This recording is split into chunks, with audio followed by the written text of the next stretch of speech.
Tapos na naman nga ang isang linggo at tapos na nga rin ang panagbenga dito sa Baguio, mga kamilyonarya kong mamis.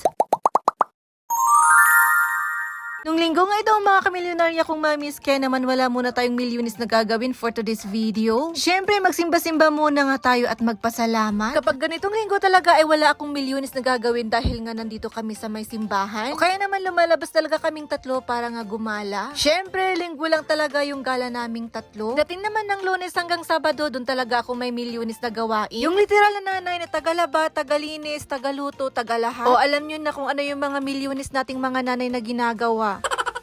Sa sobrang dami talaga, hindi natin mabilang-bilang, kaya naman milyones talaga yung mga trabaho natin bilang isang nanay. Kaya naman legit tayong mga nanay talaga ang mga milyonarya. Milyonarya sa mga gawaing bahay, ganon.